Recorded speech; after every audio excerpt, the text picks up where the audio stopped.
Ever wondered how a computer program makes decisions or repeats certain tasks? Well, the secret lies in the magic of control statements in C++. Control statements, as the name suggests, are the traffic lights of programming. They guide the flow of execution in a program, making it possible for your code to make decisions, repeat tasks, and maintain a structured and organized form. Now you might ask, what are the types of these control statements? Well, in the vast sea of C++ programming, we have three main types of control statements: conditional statements, looping statements, and jump statements. Each of these types plays a unique role in controlling the flow of your program. Firstly, we have conditional statements. These are the decision makers in your code. They include the if statement, the if-else statement, and the else-if statement.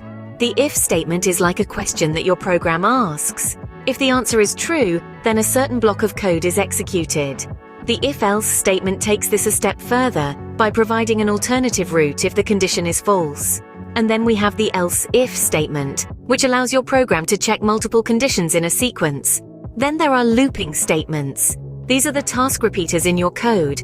They include the while loop, the do-while loop, and the for loop. The while loop repeats a block of code as long as a certain condition is true. The do-while loop ensures that the block of code is executed at least once before checking the condition. And the for loop provides a compact way to iterate over a range of values. Finally, we have the jump statements, the escape artists of your code. They include the break statement, which is used to exit a loop prematurely, and the continue statement, which is used to skip the remaining code in a loop.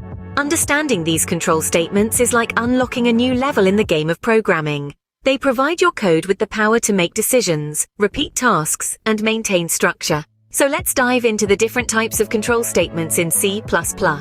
First off, we have the conditional statements. To navigate through different paths in our program, we use conditional statements. They are the decision-making blocks of our code, directing the program flow based on certain conditions. Let's dive into the first type, the if statement. This statement evaluates a condition, and if it's true, the associated block of code is executed. Imagine you're programming a thermostat. If the temperature is below 20 degrees, you might want the heat to kick in. In C++, this could be written as if temperature 20, turn heat off, else turn heat on. In all these scenarios, the thermostat adjusts its behavior based on the temperature, which is our condition. In real-world programming, conditions can be anything from user input to data values, making these conditional statements a critical part of C++. And that's how conditional statements allow our programs to make decisions based on different conditions. Moving on, we have looping statements. Now, these are the workhorses of any programming language, and C++ is no different. Looping statements let us repeatedly execute a block of code, providing a way to handle repetitive tasks efficiently. Let's start with the while loop. Imagine you're writing a program that counts from 1 to 10. Instead of writing 10 individual print statements, you can use a while loop. You would start by setting a counter variable at 1. The while loop then checks if the counter is less than or equal to 10. If it is, the loop executes, printing the counter's current value and then incrementing it by 1. This continues until the counter exceeds 10, at which point the while loop stops executing. Next, we've got the do-while loop. This is a slight variation on the while loop. The key difference is that the do-while loop checks the condition at the end of the loop rather than the beginning. This means the loop will always execute at least once. For instance, if you're creating a program that asks the user to enter a valid password, you could use a do-while loop. The loop would prompt the user for a password, then check if the entered password matches the stored one.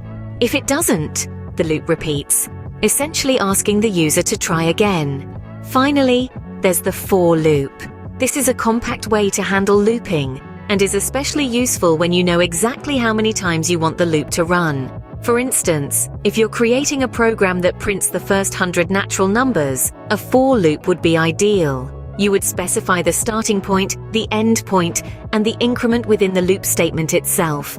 With looping statements, we can repeat blocks of code as needed, adding flexibility to our programs. They are invaluable tools in a programmer's toolkit, enabling us to write more efficient and effective code. So keep practicing and experimenting with these loops in your programs to gain a deeper understanding of their capabilities. Last but not least, we have jump statements.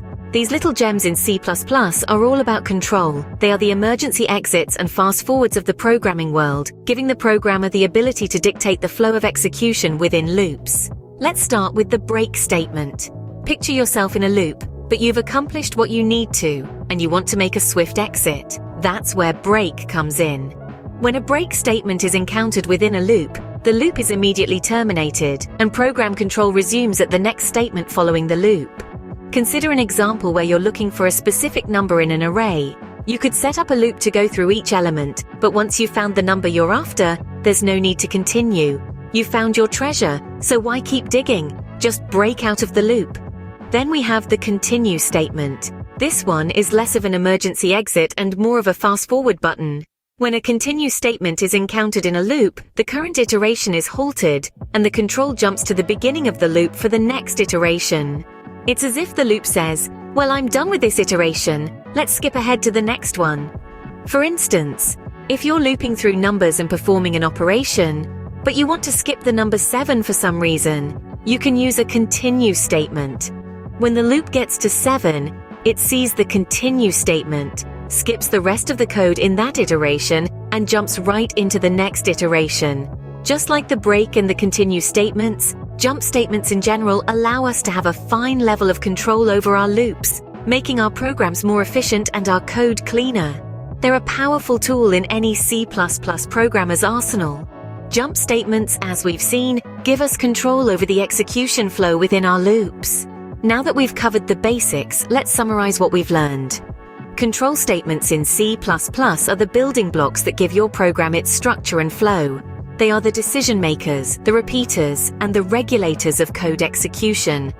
Starting with conditional statements, we have the if statement. It's like a gatekeeper, only allowing code to pass through when a certain condition is met. Then we have the if-else statement, which includes a backup plan. If the initial condition isn't met, the else part of the statement steps in and executes an alternative block of code. To handle more complex scenarios, we have the else-if statement. It's like a series of checkpoints examining multiple conditions in a sequence until it finds one that's true. Next, we delve into looping statements. The while loop is your repeating champion, tirelessly executing a block of code as long as a certain condition remains true. The do-while loop is its close relative, promising at least one execution of the code block before checking the condition. Then there's the for loop, a compact and efficient way to iterate over a range of values. Last but not least, we have jump statements. The break statement is your emergency exit, allowing you to break free from a loop prematurely when you need to. On the other hand, the continue statement is like a fast-forward button, skipping the remaining code in a loop iteration and moving on to the next one. In essence, control statements in C++ are your program's conductors, directing the flow of execution, making decisions, and repeating tasks when necessary. They are what make your program dynamic and responsive, allowing it to adapt and react to different inputs and conditions. And that concludes our exploration of control statements in C++. Remember, understanding these statements is a crucial step towards mastering C++ programming.